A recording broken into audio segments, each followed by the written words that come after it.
할렐루야, 할렐루야.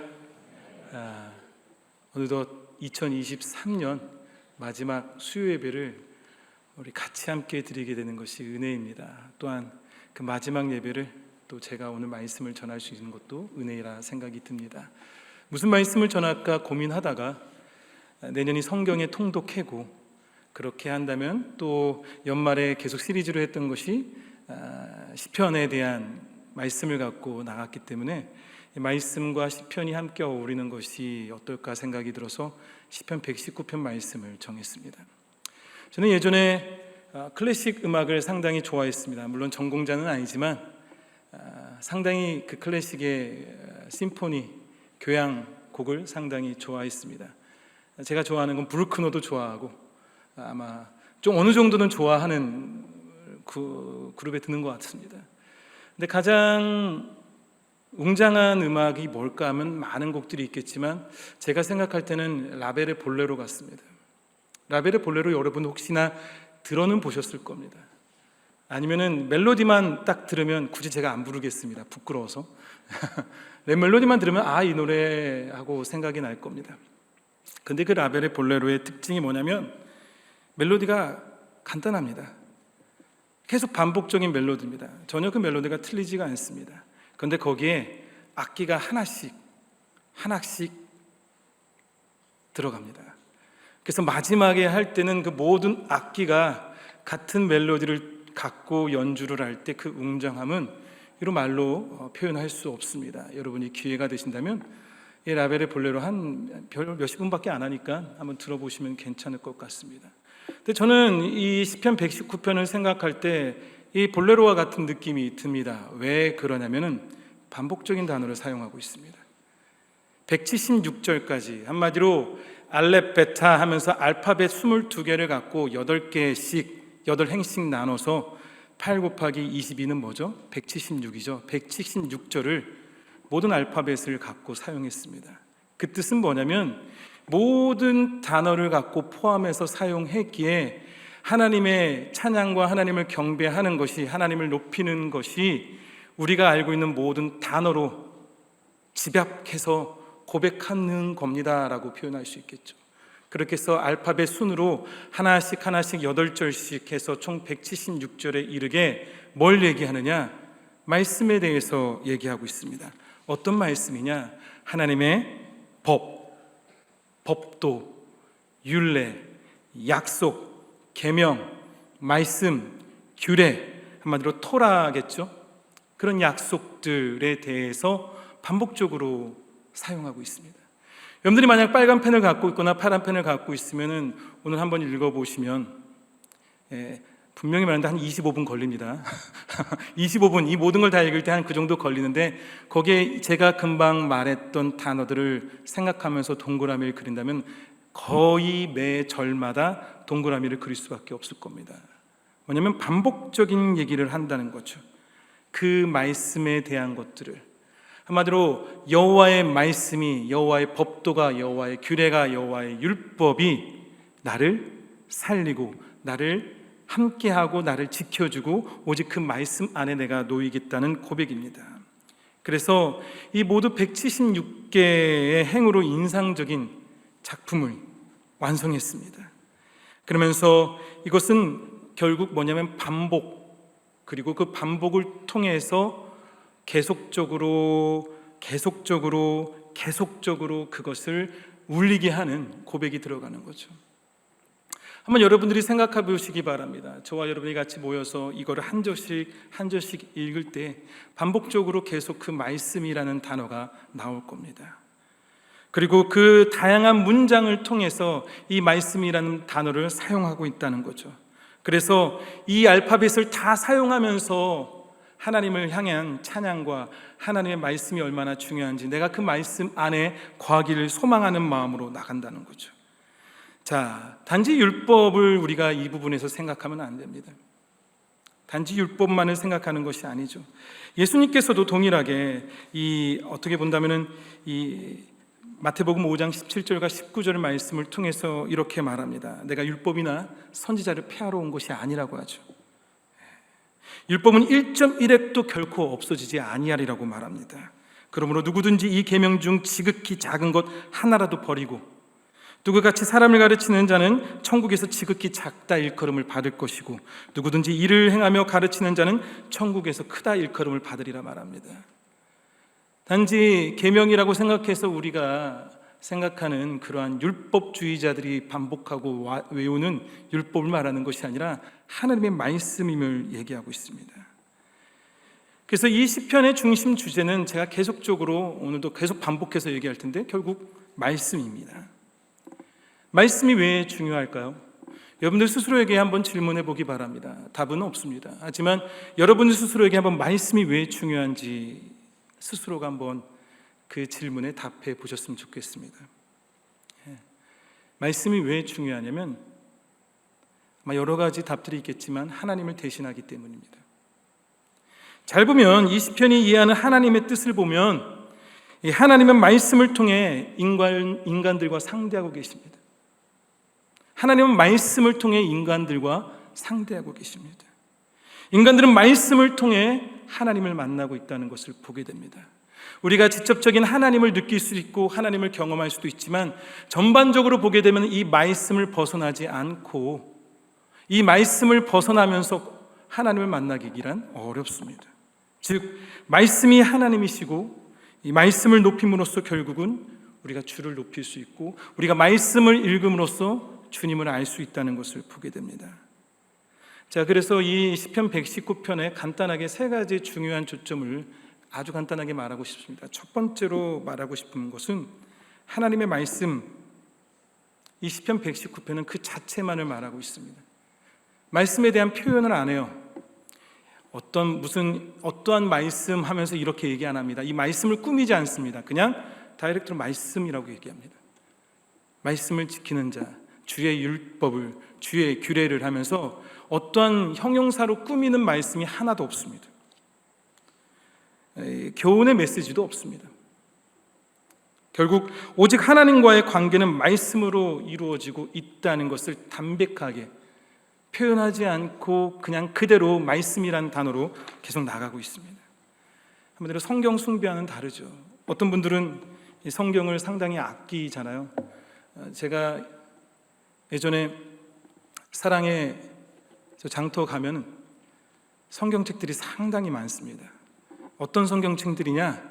관주 성경, 세로로 읽는 성경, 빨간색 테두리로 된 성경, 빽빽하고 깨끗하지만 시간이 지나서 개역 개정이 아닌 옛날 성경들이 있습니다. 그걸 갖고 오는 거죠. 왜요? 왜 갖고 올까 생각합니다. 다른 사람 읽으라고요? 아니요, 못 버려서 라고 저는 생각이 듭니다.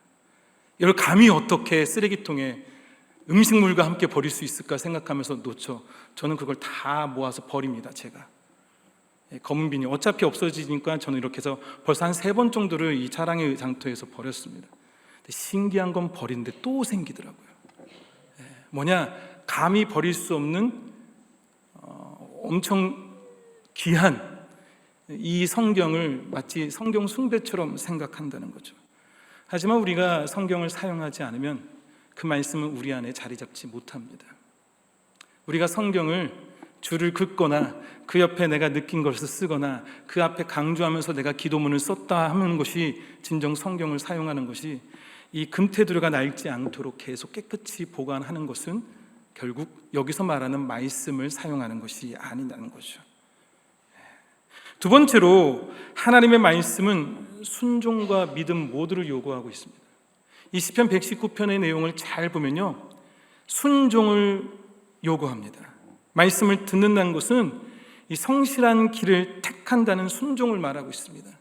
하지만 또한 말씀을 듣는다는 것은 내가 하나님을 향한 신뢰와 소망을 갖고 있다는 것을 표현하고 있어요. 결국 말씀은 우리에게 순종을 요구하고 우리에게 신뢰를 요구합니다. 이해되시죠? 이 말씀대로 살기를 원하고 이 말씀을 통해서 하나님을 향한 온전한 신뢰를 세우기 원하는 것을 이 시편 119편은 계속적으로 얘기하고 있습니다. 세 번째로 하나님의 말씀은 주어지지만 소유되지 않는 것으로 얘기하고 있습니다. 말씀은 하나님의 가르침이기 때문에 결국 그것을 소유할 수 없습니다. 내가 소유한다는 건 말씀을 외울 수 있죠. 암송하지만 그 말씀이 내 안에 있나요? 내가 암송했다고 그 말씀이 내 건가요?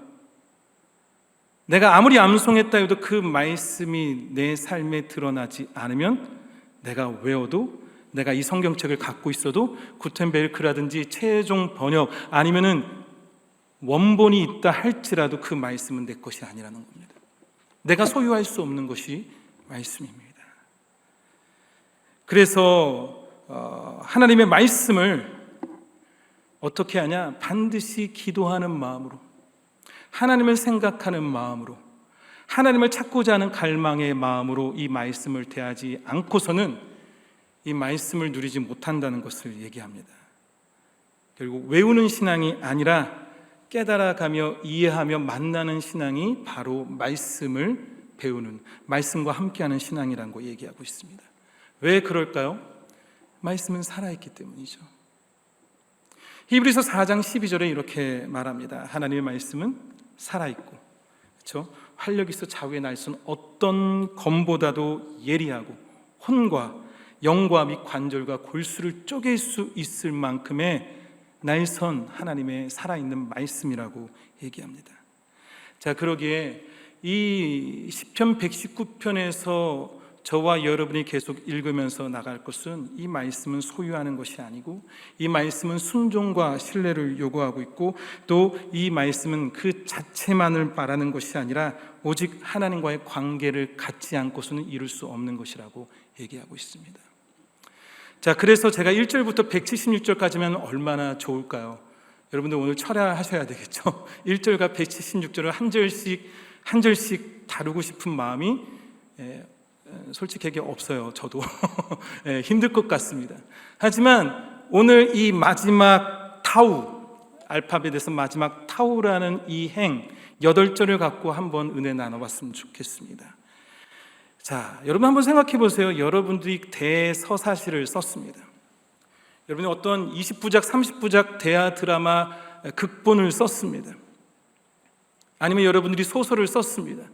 마치 까라마조프가의 형제들처럼 방대한 분량의 책을 여러분들이 마무리를 짓고 있습니다. 어떻게 짓는 것이 좋을까요? 이 시편 119편 장대한 이 요절을 끝맺음 짓고 있는데 우리가 생각할 때는 어떻게 끝맺는 것이 좋을까요? 아마 이렇게 생각할 겁니다. 해피엔딩. 모든 것이 다 좋다고 생각할 수 있습니다. 그러한 좋은 결과, 확실한 결과를 우리는 원합니다. 성경은 그래야 된다고 생각합니다. 아니면 듣는 자들이나 읽는 자들이 이 말씀을 통해서 도전이 될 수 있는 열린 결론이 내리기를 원할 겁니다. 자, 이제 여호와께로 돌아가자. 어떤 확신의 메시지로 그가 우리를 낫게 할 것이다. 그가 우리를 만져줄 것이다. 이제는 이 말씀 안에 삽시다라는 어떤 확고한 답이 나올 수 있는, 아니면 여러분에게 결단할 수 있는, 도전을 줄 수 있는 마지막 문장을 갖는 것이 저와 여러분이 생각할 때 이 176편의 마지막 점이 아닐까 생각이 듭니다. 그런데 오늘 저와 여러분이 읽은 이 내용을 보면요, 그렇지가 않습니다. 뭔가 어설픕니다. 뭔가 확실하지가 않습니다. 결론이 좋은 해피엔딩도 아닙니다. 그렇다고 해서 우리를 결단시키게 할 수 있는 어떤 열린 결론에 이르는, 우리를 도전하게 만드는 내용도 없습니다. 자, 169절과 이 170절을 보게 되면 여호와여 나의 부르짖음이 주의 앞에 이르게 하시고 주의 말씀대로 나를 깨닫게 하소서 말합니다. 여호와여 나의 부르짖음이 주의 앞에 이르게 하소서, 나에게 통찰력을 주소서 말합니다. 갑작스럽게 탄원하는 거예요. 그렇게 열심히 168절까지 썼는데 다시 하나님, 내가 통찰하게 해주세요, 내가 깨닫게 해주세요 얘기하고 있습니다. 170절에 나의 간구가 주의 앞에 이르게 하시고 주의 말씀대로 나를 건지소서, 제발 나를 구원해 주세요 라고 얘기하는 거죠. 시작부터 그랬는데 어느 순간 결론에 이르렀는데도 동의하는 겁니다. 이제 내가 그렇게 하겠습니다가 아니라 나에게 통찰력을 주십시오, 나를 구원해 주십시오라고 말하고 있습니다. 그러면서 171절과 172절을 보게 되면 그 고백 뒤에 어느 정도의 변화가 있습니다. 171절에 내 입술이 주를 찬양하리이다. 172절에 내 혀가 주의 말씀을 노래하리이다. 한마디로 내가 주님을 찬양합니다. 내가 주님을 경배합니다. 내가 주님을 높입니다. 뭔가 좋게 끝나는 거죠. 그런데 갑작스럽게 또다시 173절을 보게 되면 이렇게 기쁘게 하나님 앞에 찬양했던 목소리가 다시 바뀝니다. 다시 절박함으로 바뀝니다. 내가 주의 법도들을 택하였사니 주의 손이 항상 나의 도움이 되게 하소서. 주님, 나를 도와주세요. 탄원하고 있습니다. 다시. 그러면서 174절을 보게 되면 여호와여 내가 주의 구원을 사모하여 싸우며 라고 말합니다. 내가 주님을 간절히 바랍니다. 간절히 찾고 있습니다 라고 말하고 있죠. 자, 그러면서 주의 율법을 또 즐거워한다고 말합니다. 탄원하다가 다시 갑작스럽게 소망의 메시지가 됩니다. 175절을 볼까요? 175절에는 더 이렇게 말합니다. 내 영혼을 살게 하소서. 나를 살려주려고 말하는 거죠. 그래야 하면 주를 찬송하리이다 말하고 있습니다. 그리고 다시 뭐죠? 주의 규례들이 나를 돕게 하소서라고 말하고 있습니다. 주의 규례들이 나를 돕게 하소서. 자, 어떻게 보면은 간절히 기도하는 것 같고 어떻게 보면은 기뻐 찬양하고 있는 것 같습니다. 기뻐 찬양하려면 계속 기뻐 찬양을 하든지 아니면 간절히 고백하려면 간절히 고백해야 되는데 울다가 웃다가 하는 것 같아요. 울다가 기도하실 때 그런 분들 있잖아요. 울다가 또 찬양하다가 또 울다가 하는 거잖아요. 하지만 마치 갈피를 잡을 수 없는 것 같은 시인의 모습으로 느껴질 수 있지만 이 모습이 저는 진정한 그리스도인의 신앙인의 모습이라고 저는 생각합니다. 내가 하나님 앞에 갈급해하고 하나님을 찾으면서 하나님에게 구원을 바라고 있는 그 간절한 마음, 그 가운데서도 하나님을 찬양하는 기뻐하는 마음들이 계속 교차하면서 우리의 신앙의 삶을 살아가는 거겠죠.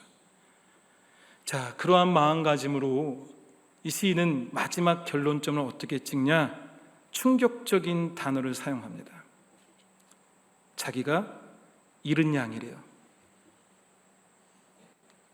잃은 양같이 내가 방황한대요. 시편 119편의 그 놀라운 말씀을 쓴 저자가 1절부터 계속 그 말씀대로 살겠습니다 고백한 그 저자가 결국 자신의 심정을 표현한 것은 뭐죠?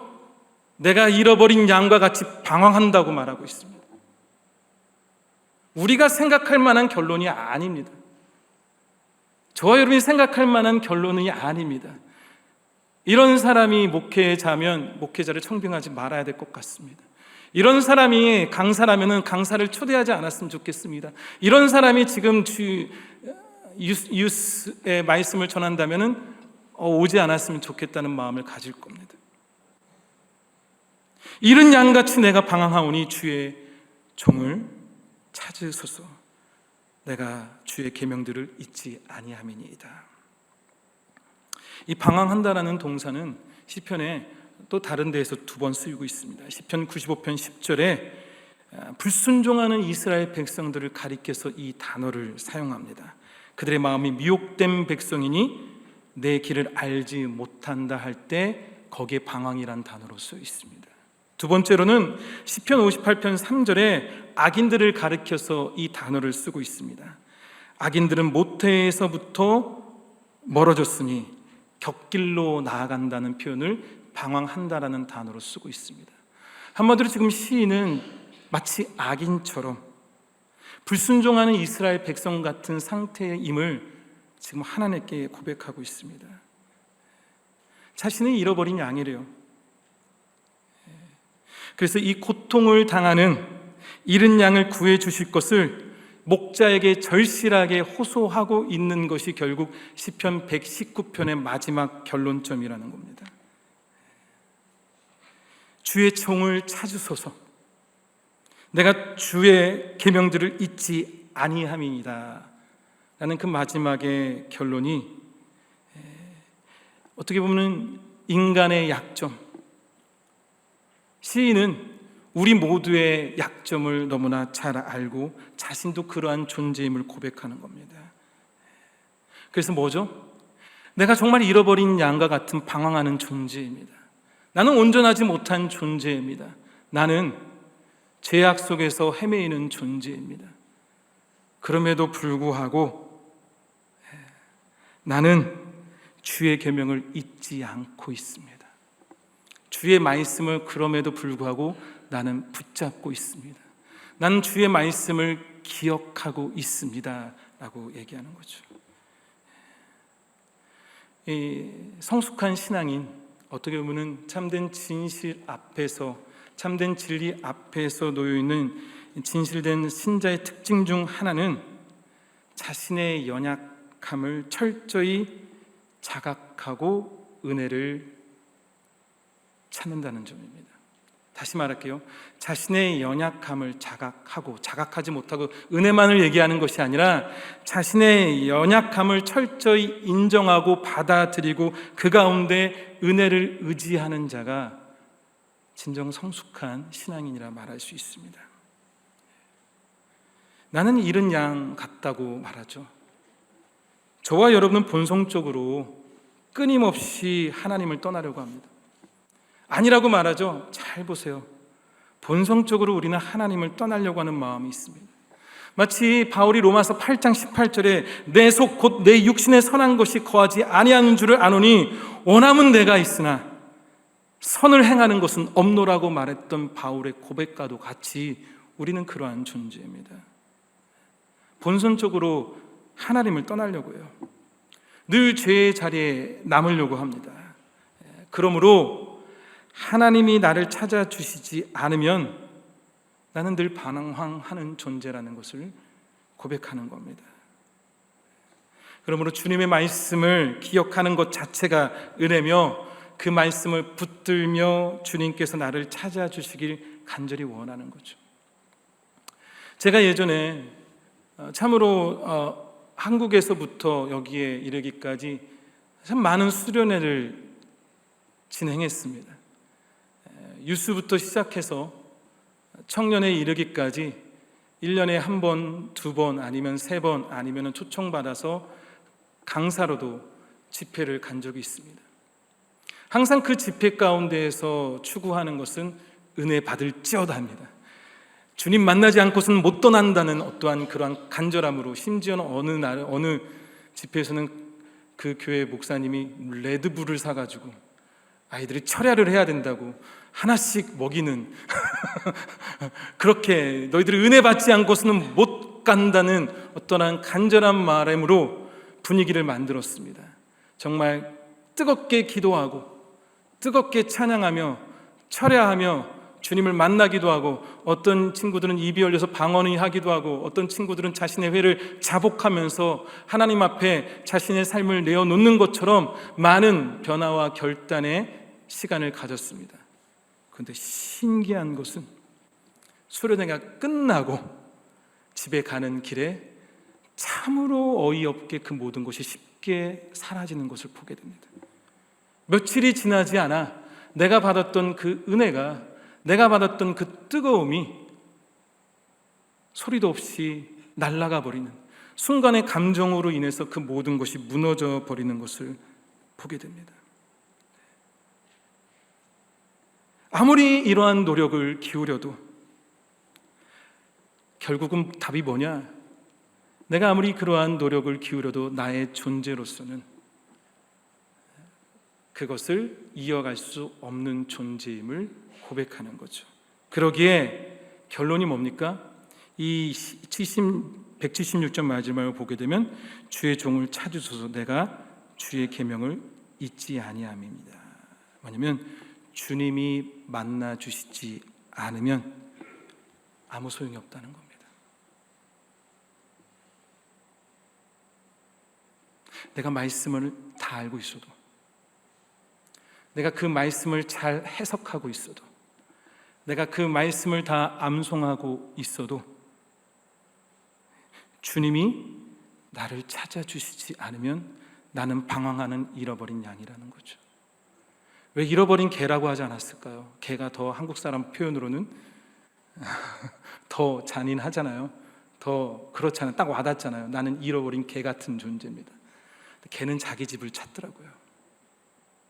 양은 주인이 찾지 않으면 자기 집을 못 찾습니다. 양은 순간 1초라도 10초라도 그 양떼와 함께하는 것을 놓쳐버리면 다시 자기 집을 찾을 수 없는 존재입니다. 그것이 바로 저와 여러분의 존재성이죠. 주님이 찾아주시지 않으면, 주님이 나를 붙잡지 않으면, 그러기에 저와 여러분이 본성적으로 양 같은 존재임을 고백합니다. 우리가 길에서 벗어나지 않는 건 우리가 그 말씀을 기억하기 때문입니다. 아멘. 우리가 이 말씀을 기억하기 때문입니다. 오직 성령으로 우리를 지켜보시고 끊임없이 우리를 찾으시는 목자이신 그분의 사랑 때문에, 우리가 그 말씀 때문에 우리가 살아가는 거죠. 그래서 내 자신에게도, 여러분 자신에게도 이것을 인정하지 않고서는, 이 양 같은 존재임을 인정하지 않고서는 진정한 말씀의 자리에 나아갈 수가 없습니다. 저와 여러분은 양 같은 존재입니다. 집을 찾지 못할 본성을 갖고 있는 존재입니다. 그러기에 방황하는 존재이기에 주님의 종을 찾으소서, 내가 주의 계명들을 잊지 아니함입니다. 내가 이 말씀을 잊지 않겠습니다. 주님 나를 찾아 주십시오 라고 말합니다. 결론을 짓겠습니다. 여러분들 만약에 주변에서 여러분들에게 신앙인으로서, 아니면 신앙의 대화를 나눌 때, 아니면 간단하게 목장에서 모임을 갖더라든지 이러면서 질문을 할 때 요즘 어떻게 지내십니까? 라고 하면은 여러분 뭐라고 말하겠습니까? 저는 고민해 봤습니다. 어떻게 지냈습니까? 어떻게 지내고 있습니까? 라고 하는 질문에 이 말씀이 내 삶에 녹아진다면 어떻게 고백할까 생각이 들었습니다. 하나님과의 관계는 어떻습니까? 요즘 신앙생활은 어떻습니까? 요즘 교회 생활은 어떻습니까? 요즘 하나님과의 만남은 어떻습니까? 라는 질문을 받을 때 이렇게 말하지 않을까 생각입니다. 늘 불안합니다. 제가 언제 무너질지 모릅니다. 그러기에 저는 하나님을 간절히 찾고 있습니다. 하나님만이 나를 구원해 줄 수 있기 때문에 주님께서 우리에게 보여주셨던 여러 가지 기적과 능력과 그 말씀들을 내가 붙잡게 됩니다. 그래서 하나님과 그 말씀을, 그리고 그의 말씀의 은혜에 나를 전부 걸었습니다. 나를 전부 그 말씀의 은혜에 걸었습니다. 이 고백이 시편 119편의 시인의 고백이 아닐까 생각합니다. 하나님의 말씀으로 고통스러운 현재에서 영광스러운 미래를 바라보기 원합니다. 하나님 말씀을 통해서 내 안에 주어지는 열악한 모습 가운데서 오직 하나님의 말씀 안에 자리 잡는, 그 말씀을 기억하고 그 말씀을 붙잡고 그 말씀에서 하시는 하나님의 음성을 듣고자 하는 갈망으로 붙잡고 있을 때 잃어버린 양과 같이 방황하지만 그 말씀을 기억하기에 주님께서 나를 붙잡아 주시리라는 믿음으로 계속 말씀을 사모하는 삶, 그것이 바로 이 시편 119편의 말씀이 아닐까 생각이 듭니다. 2024년은 성경 통독의 해입니다. 저와 여러분이 어떤 다짐을 하셨는지 모르겠습니다. 10독을 했다면 11독이 될 거고 100독을 하셨다면 101독이 되겠지만 101독이 중요한 것도 아니고 10독이 중요한 것도 아니겠죠. 2024년 말씀의 자리에 여러분은 어떻게 나가시겠습니까? 많이 읽는 거, 내가 많이 이해하는 거, 내가 많이 아는 것도 중요하지만 말씀 안에서 하나님을 만나는 것이 더 중요합니다. 말씀 속에서 하나님을 느끼는 것이 더 중요합니다. 말씀을 통해서 여러분의 삶에 빛을 비춰주시는 주님의 인도하심을 경험하는 것이 더욱더 중요하리라 믿습니다. 그 말씀을 사모하시기 바랍니다. 다시 한번 시편 119편 176절의 고백처럼 잃은 양같이 내가 방황하오니 주의 종을 찾아 주소서. 내가 주의 계명들을 잊지 아니함이리이다. 그 고백으로 2024년을 말씀 가운데 살아가는 저와 여러분에게 간절히 축원합니다. 기도하겠습니다. 이 시간 함께 기도하며 나아갈 때 오늘 주어진 말씀을 생각하면서 주님 앞에 나아가기 원합니다. 혹시 이 말씀 가운데에서 여러분 가운데 방황하는 양이라고 생각하지 않고 완벽한 존재로서 생각하고 있다면, 더 나아가서 내가 말씀을 다 알고 있다는 교만의 마음이 있다면, 정말 진실되게 주님 앞에 솔직한 신앙의 모습, 늘 연약하고 나약한 존재임을 생각하지 못하고 살아가는 부분이 있다면 이 시간 철저히 주님 앞에 회개하기 원합니다. 더 나아가서 이 말씀 가운데 여러분의 결단의 내용이 있다면 이 시간 마음을 다해서 결단하기 원합니다. 정말 주님을 찾고 주님을 경배하고 주님에게 갈망하면서 나아갈 때 그 말씀이 나를 깨닫게 하고 그 말씀을 통해서 주님을 대면할 수 있는 능력의 삶을 살게 해달라고, 다시 한번 내가 말씀 안에 살겠습니다. 다시 한번 내가 말씀을 붙잡고 잊지 않고 기억하며 나가겠습니다라는 고백으로 우리의 삶을 주님 앞에 내어놓는 결단과 회개의 시간을 갖기 원합니다. 우리 다 같이 마음을 합해서 주님 앞에 기도하기 원합니다. 주님, 이 시간 진정 주님 앞에 고백합니다. 역사하여 주시옵소서. 아버지 하나님, 인도하여 주시옵소서. 그 무엇보다도 더 크신 주님의 놀라운 은혜를 아버지 내가 사모하기 원하오니, 아버지 주어진 오늘의 말씀을 생각하면서 주님 앞에 다가가기 원하오니 아버지 나를 빚어주시고 인도하여 주시옵소서. 오직 그 뜻 가운데 나아갈 수 있는 우리 되기 원하오니 주님 역사하여 주시옵소서. 아버지 하나님 간절히 바라오니 주님, 이 시간 이 말씀 가운데 솔직하지 못했던 우리의 연약함을 주님 앞에 고백합니다.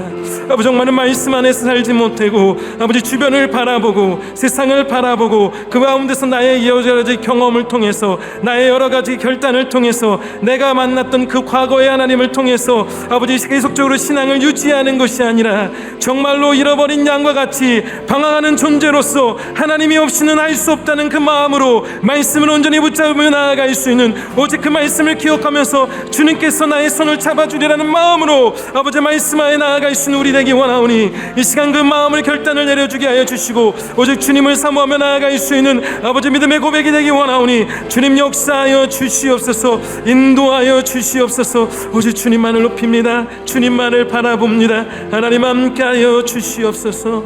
아버지 하나님 함께하여 주시옵소서. 주님을 의지합니다. 도와주시옵소서.